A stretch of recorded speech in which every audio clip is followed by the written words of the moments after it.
우리 하나님의 말씀은 요한복음 4장 15절부터 26절까지 말씀입니다.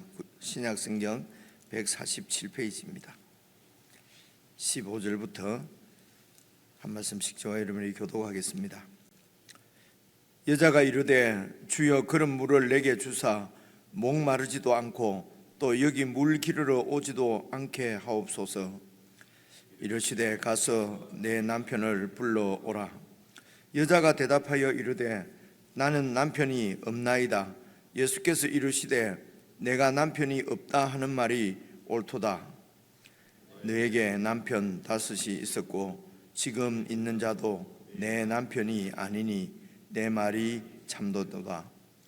여자가 이르되 주여 내가 보니 선지자로소이다.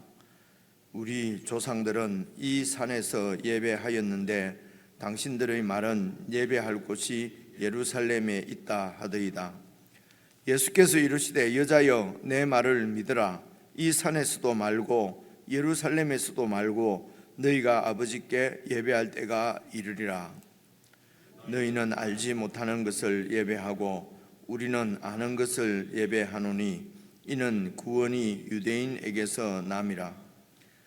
아버지께 참되게 예배하는 자들은 영과 진리로 예배할 때가 오나니 곧 이때라. 아버지께서는 자기에게 이렇게 예배하는 자들을 찾으시느니라.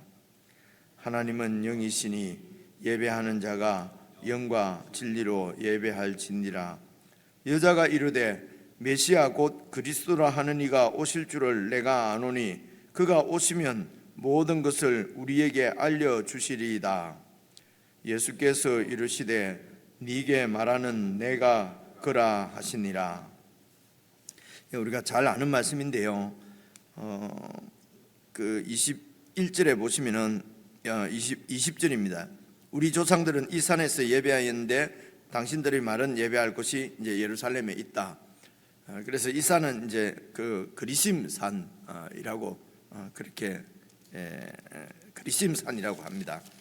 그래서 어제도 말씀을 드렸습니다만은 이제 역사적인 우리가 잘 알고 있는 그런 이 사마리아와 예루살렘 유대인과의 관계를 조금만 생각을 해보시면은 크게 어렵지 않습니다. 저희들이 다 알고 있는 사항인데요.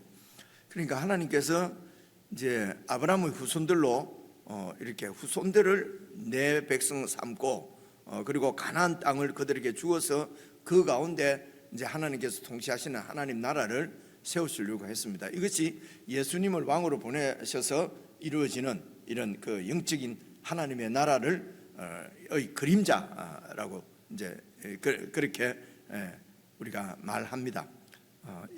이제 이런 부분들이 좀 신학적으로나 뭐 이것보다도 조금 실제적으로 우리가 이런 하나님의 그 구원 계획을 잘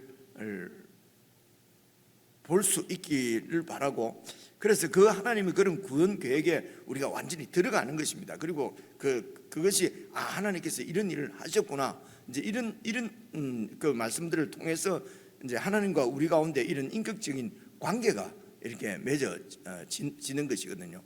그러니까 그 구약 시대 때 이스라엘 사람들은 그냥 하나님이 우리를 이렇게 이제 불러 주셨고, 아브라함도 처음에는 하나님이 자기를 왜 그렇게 꼭 찍어서 이렇게 부르시고 가나안 땅으로 가라고 하시고 이제 왜 하나님께서 이렇게 하실까 처음에는 잘 몰랐죠. 우리가 얼마 전에 창세기 묵상할 때도요. 그래서 이제 계속 이렇게 한 50년 그 가운데서 그렇게 하나님 인도를 뭐 하나님이 인도인지 아닌지도 이제 보면은 때때로 어떤 그런 감이 딱 오면은 여호와 이름을 불렀더라, 제단을 쌓았더라, 이제 이런 말씀이 이렇게 나오지 않습니까? 그런데 히브리스를 보시면 아브라함도 마지막에 가서 하나님께서 지금 자기를 향한 뜻은 그 가나안 땅에 그냥 자기들이 왕이 되어서 왕국을 세우는 것이 아니라 하나님께서 예비하신 영원한 나라, 그 영원한 그 성, 하나님께서 준비한 성이 있는 그 성을 이제 바라보았다, 이런 말씀이 나오거든요. 여러분 말씀이 조금 이렇게 퍼질 것 같은데요. 그래서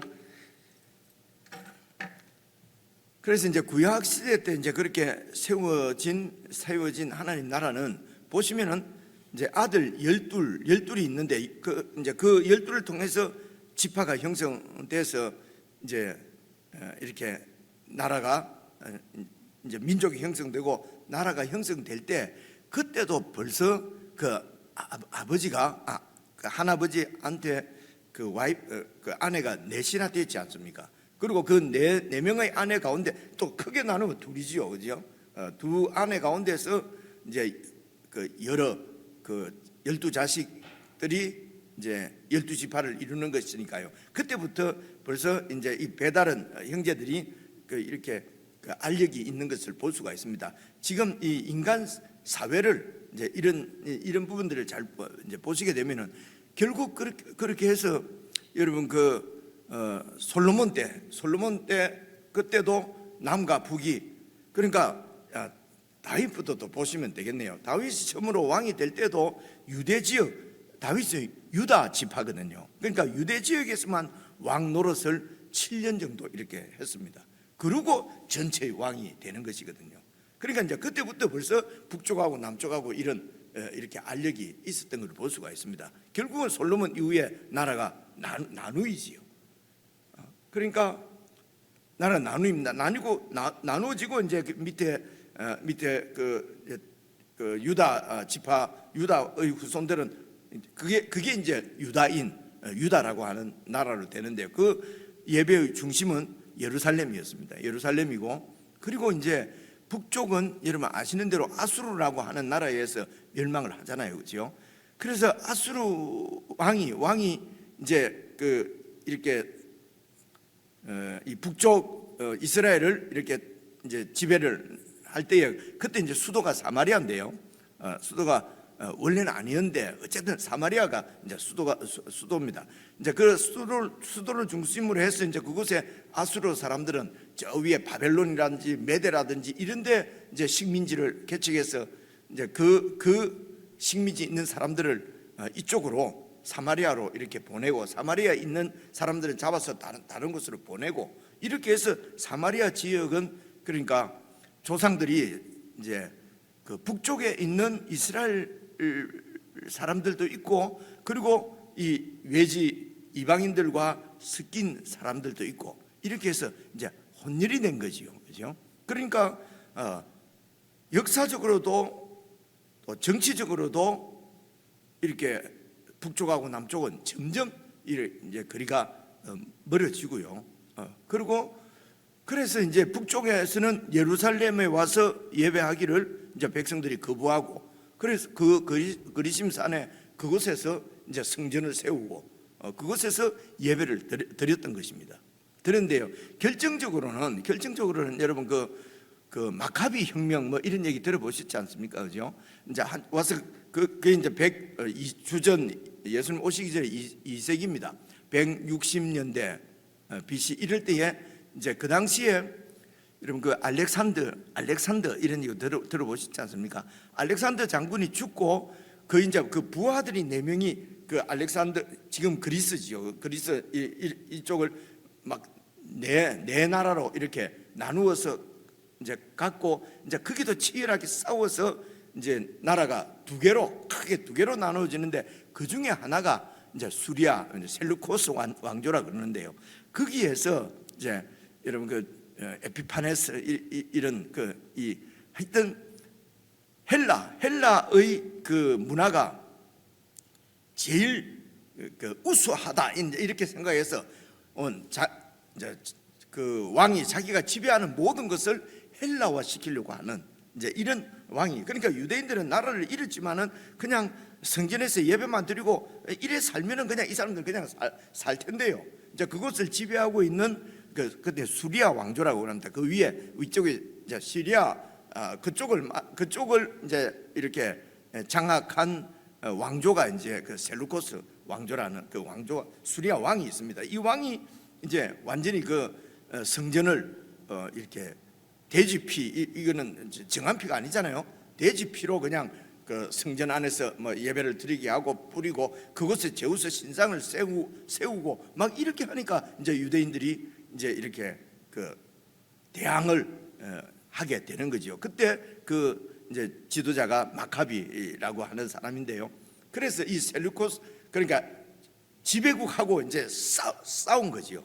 그렇게 해서 결국 이 마카비가 이깁니다. 그래갖고 성전을 새로 이렇게 싹 단장을 이렇게 하거든요. 이렇게 이제 셀루코스 그 왕 수리아하고 유대하고 전쟁을 할 때 이 사마리아가 이 수리아 편을 들어요. 그러니까 같은 민족이니까 이런 게 참 어려워요, 그죠? 같은 한 그 민족인데 이게 딱 갈라져서 원수가 갈라지면은요, 이게 다른 사람보다도 더 원수가 돼요. 참 이런 게 참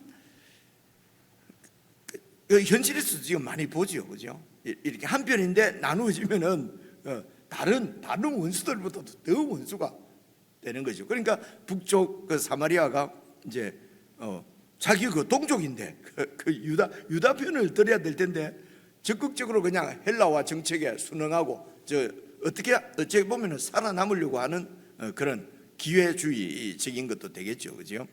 그렇게 해서 그런데 이제 승리를 이제 이쪽 그 마카비, 그러니까 유다가 이겨서 독립을, 그 헬라로부터 독립을 해서 한 100여 년, 한 80년 정도 이제 독립한 나라로 얼마 동안 있게 됩니다. 이때에 이제 그때가 제 기억에 주전 128년인데요. 이 유다가 사마리아를 복수를 합니다. 그러면서 그리심에 있는 이 사마리아 사람들의 성전을 완전히 파괴를 해버립니다. 이 유다가. 그래서 사실 예수님 당시 이때는 그리심산에 성전이 없었어요. 그 성전을 누가 파괴를 했냐면은 이 유다의 이제 새롭게 독립한 왕조가 이렇게 그 성전을 완전히 무너뜨린 거거든요. 그러니까 사마리아하고 이 유다 사람들과의 관계가 어떻겠습니까?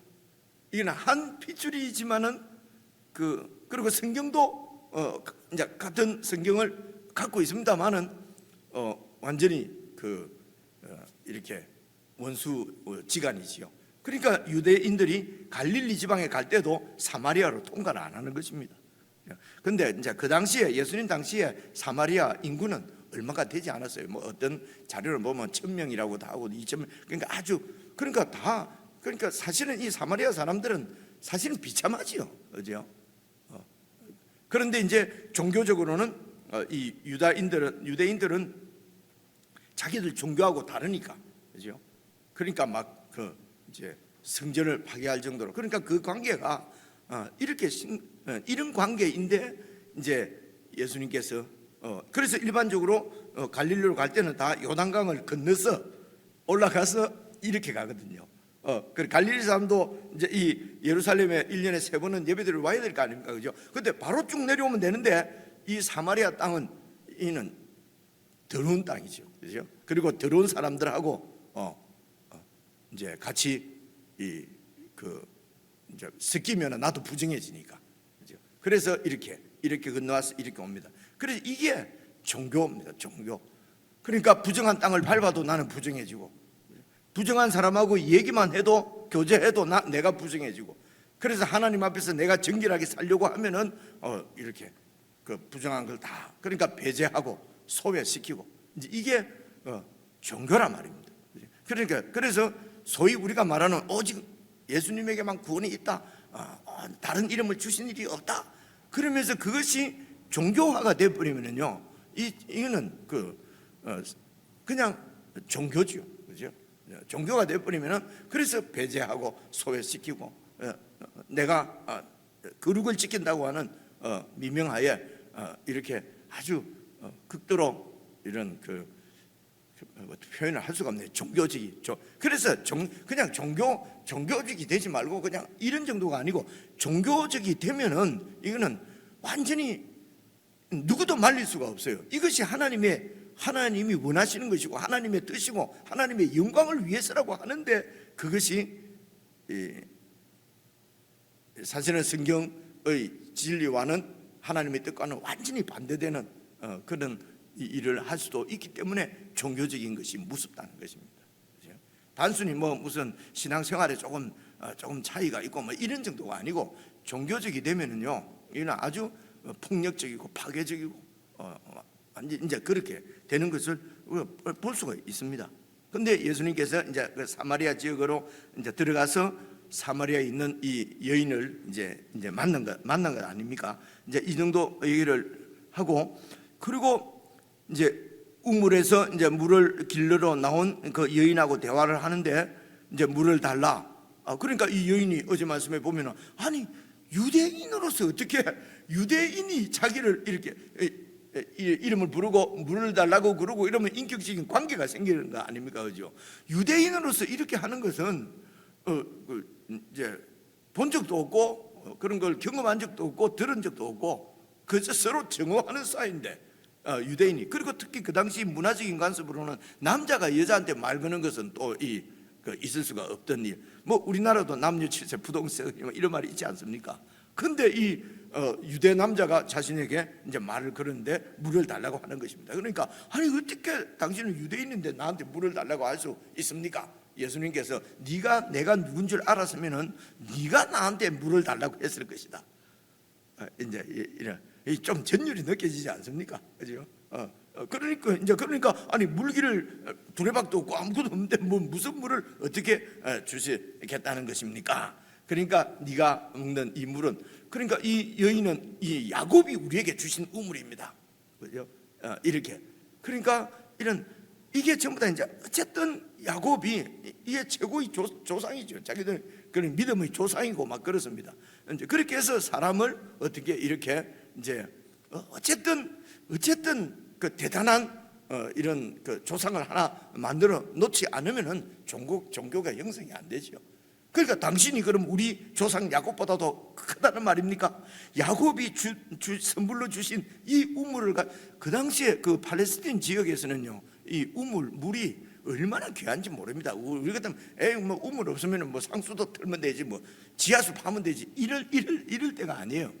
거기는 이제 이제 우물이 없으면은 뭐 우리가 생각하는 것처럼 뭐 비가 이렇게 많이 내리고 그렇게 해서 뭐 저수지가 있고 이럴 때가 아니니까요. 그러니까 물이 없으면은 이 양도 목축도 할 수가 없지요. 그러니까 물이고 생명입니다. 생명. 그 당시 우물물은, 그죠? 그러니까 이 우물물을 생명을 주신 우리 야곱 조상 보다도 당신이 크다는 말이냐, 이제 이런 말이거든요.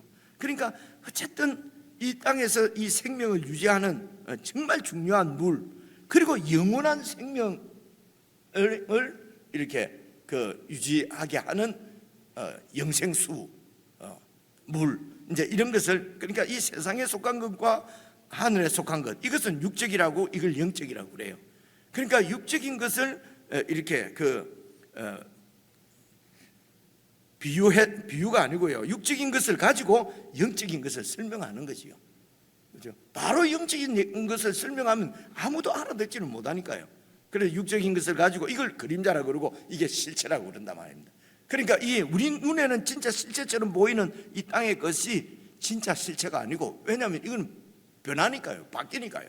오늘 좋을 것 같았는데 내일 되면 이게 도리어 나를 죽이는 것이 되기도 하고 변한단 말입니다. 근데 이쪽 영적인 것이 영원한 것이라는 것입니다. 그래서 현자는 이런 이제 예수님을 몰라도 이 땅에 있는 현자들은 이걸 보고 이걸 이제 생각하고 추측하는 것이요. 근데 대부분의 이런 사람은 현자라고 그러고요, 대부분의 많은 사람은 이 땅에서 그냥 이 땅의 것을 내가 많이 갖는 데다가 온 이렇게 마음을 정력을 다 쏟는 것이요. 왜 그렇습니까? 이 땅에서 이것을 많이 갖는 것을 성공이라고 그러고 부흥이라고 그러고 출세했다고 생각하는 가치관 때문에 그렇다는 가치관, 그죠? 그리고 이것은 가졌지만은 썩어버린다, 없어져 버린다, 이 말은 가진 내가 죽을 수도 있고요, 그죠? 이것이 도리어 화가 될 수도 있고, 그런 재물이 없으면은 자손들이 그냥 평온하게 서로 우애 있게 살 텐데, 재물이 많으니까 그냥 자식들에 가서는 완전히 다 자식들이 원수가 돼버리고, 예를 들면은요, 그죠? 그래서 그거 많이 가지려고 막 해서 가졌는데 암에 걸리고, 이민 와서 그러니까 다 가졌는데 그 재물 간다고 애들을 돌보지 않고 애들은 완전히 그냥 잃어버리고, 뭐 이런 일이 그냥 우리 눈으로 보고 사는 거죠. 그러면서도 그 날파리들처럼 그 죽음의 불로 계속 뛰어드는 것이요. 그죠? 이런 우리들을 이런 자기 중심성을 죄라 그러거든요. 그래서 죄로부터 우리를 구원하시기 위해서 하늘에 속한 메시아가, 구세주가 이 땅에 오신 분이 바로 예수 그리스도인 것입니다. 그래서 이분하고 연합해서 이분 뜻대로 이분 말씀을 듣고 이분을 통해서 영원한 것을 보는 거죠. 그래서 이분과의 관계가 맺어지는 것이 생명입니다. 그게 영생이에요. 그렇죠? 그래서 이분과의 관계를 맺게 하는 것이 이 세상에 속한 우리의 지혜나 이런 거 누구 뭐 힘 있는 빽 있는 사람으로 되는 것이 아니고 하나님의 영이신 성령으로 인해서만 이루어질 수 있기 때문에 이런 관계 가운데 하나님께 예배를 하는 것이 참된 예배다, 이런 뜻입니다. 이게 영과 진리로 예배한다. 그래서 이 영은 이전 성경에는 신령과 진리로 이렇게 번역을 했거든요. 제가 읽지는 않고 그냥 설명만 하고 여러분 읽으면서 한번 봐보십시오. 그래, 신령과 진리로 하니까 뭔가 신령과 진리로 하니까 정성을 들이는 것처럼 느껴지잖아요. 요번 번역에 보니까 이걸 다 그냥 영과 진리로 다 이렇게 맞게 번역을 했어요. 왜 그러냐면 단어를 똑같은 걸 가지고 이렇게 바람도 얘기하고 영도 얘기하고 그 문맥에 따라서 이렇게 사용을 하기 때문에요. 그래 이제 영과 진리로, 이 말은 진리의 영.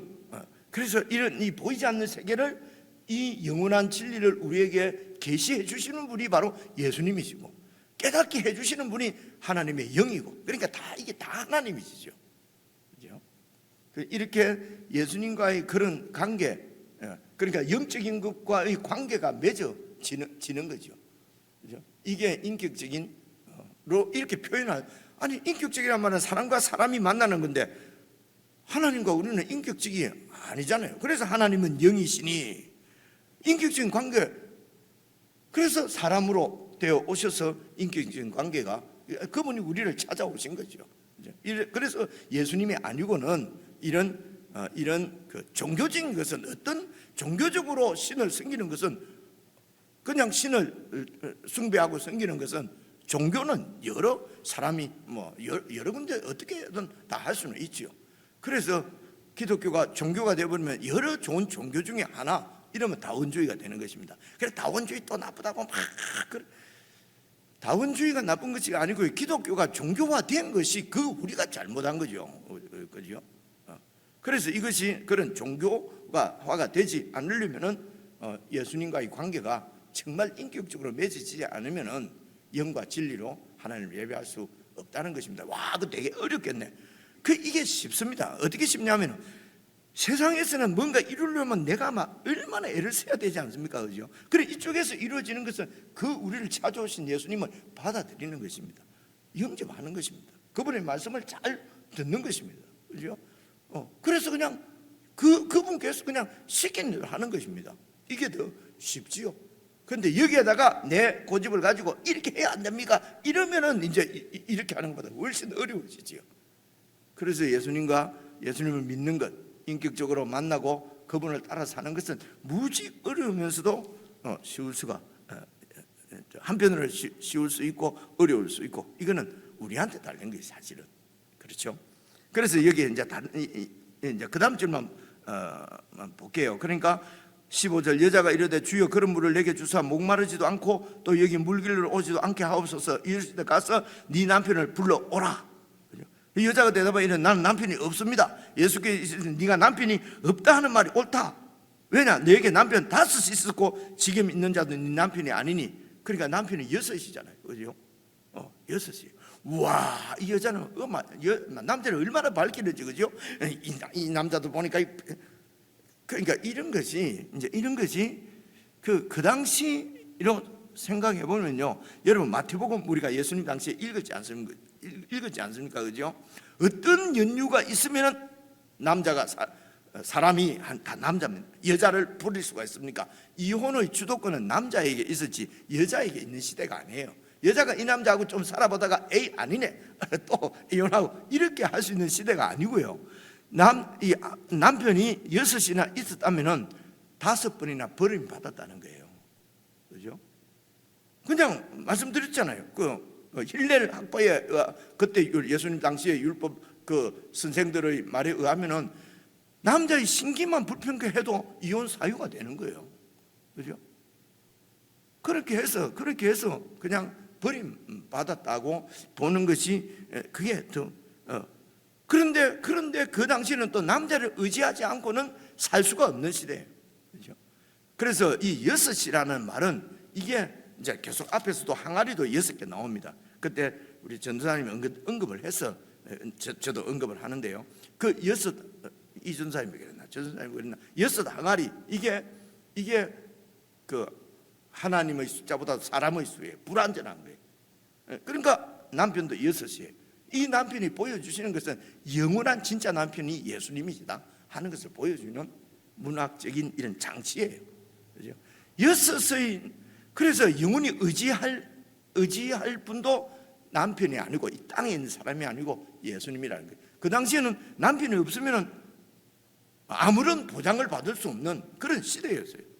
그래서 남편으로부터 버림을 받아도 또 다른 남편을 의지할 수밖에 없어요. 살려면은. 그죠? 그래서 남편이 6이에요. 7이 아니고 6이라. 그래서 7번째 남편이 예수님이세요. 이 7이 보여주는 것이 진짜 영원한 완전한 남편이라고 하는 것입니다. 이 땅에서 우리도 세상 것 아무리 이것도 저것도 다 내가 영원히 의지할 대상이 아니라는 것입니다. 그래서 이제 그러니까 바로 딱 이제 종교적인 주제를 그래서 내 죄가 밝혀지니까 주제를 바꿨다 이렇게 보기보다는 이분이 보통 이 사람이 아니구나 자기 자신을 다 아니까요. 여러분 생각해 보십시오. 그 누굽니까 나다네엘도 아니 나사렛에서 뭔 선한 것이 나겠느냐 한 나다네엘도 예수님 가보자 해서 가서 예수님 만나니까 네가 무화과나무 있을 때 내가 봤다. 그러니까 바로 주여 하나님의 아들입니다. 이렇게 되잖아요, 그죠? 그러니까 이제 이 여인도 이분이면은 자기의 그 올해 숙제. 그러니까 이 남자 저 남자를 의지해도 다 버림받고 그러니까 종교적인데 더 심취를 하게 되는 것이요. 그래서 이제 사마리아에서 그렇게 이제 예배를 드리는 거죠. 모세 오경에 의해서. 이들은 모세 오경을 그 사마리아 오경이라고 그래가지고 조금 다릅니다. 자기들 이 모세 오경만 믿어요. 그죠? 이 뒤에 가면은 이제 구원은 유대인에서 난다 이런 얘기도 여러분 그 이야기가 어렵잖아요, 그죠? 이 말은 모세 오경만 갖고 있으니까요. 하나님께서 그 다윗의 후손으로 메시아를 보내겠다, 그리스도를 보내겠다고 하는 것은 이 사마리아 사람들은 모르는 거예요. 왜냐하면 그것은 뒤에 모세오경 뒤에 나오는 예언서나 우리가 보는 그 선지서나 역사서에 나오는 얘기거든요. 그죠? 그러니까 지금 이 사마리아 사람들이 기다리고 있는 것은 모세오경인 신명기에 나오는 대로 모세가 나와 같은 선지자 하나를 하나님께서 보내실 것이다, 오실 것이다 라는 말씀이 있어요. 그러니까 이제 이 여인이 바로 그 얘기하는 것이에요. 25절 보시면요, 여자가 이르되 메시아 곧 그리스도를 하는 이가 오실 줄을 내가 안다. 이건 신명기에 나오니까요, 그렇죠? 그런데 이제 그 22절 너희는 알지 못하는 것을 지금 예배하고 있고 하나님을 예배하는데 모세 오경에 있는 하나님이니까 그냥 그리스도를 보내는 것은 구원자로 보내시는 것은 모르는 거죠. 우리는 아는 것을 예배하노니 이는 구원이 유대인에게서 난다 하는 말은 다윗의 후손으로 하나님께서 구원자를 보내시겠다고 하는 것은 그건 유대인들이 아는 거지요. 그죠? 이제 그렇게 이해를 하시면 되겠죠. 그러니까 26절 예수께서 이르시되 네가 말하는 그 모세와 같은 그 선지자 곧 그가 오면은 이제 다 알려 주신다, 영적인 것을 다 보게 해 주신다는 것이거든요. 그가 바로 나다. 그다음 내일 보시고요. 이게 말입니다. 오늘도 설명이 길는데요. 정말 이 예수님과 종교적인 관계가 아니고 인격적인 관계로 예수님과 관계가 맺어져서 이것을 표현하기를 우리가 그분 안에 거하고 그분과 동행하고 그분과 함께 여러 가지로 이렇게 표현을 하거든요. 정말 그 예수님과 함께 살아가고 있는지, 아니면은 그냥 예수 믿는다 해놓고 다 그냥 종교적인 활동, 교회 봉사하고 뭐 이렇게 하고 뭐 기도하고 혹시 이러고 있지는 않은지, 이제 이런 부분들을 잘 이렇게 묵상을 하시고 점검을 해보시면은 좋겠다. 이제 그런 말씀들 개인적으로 묵상하시죠.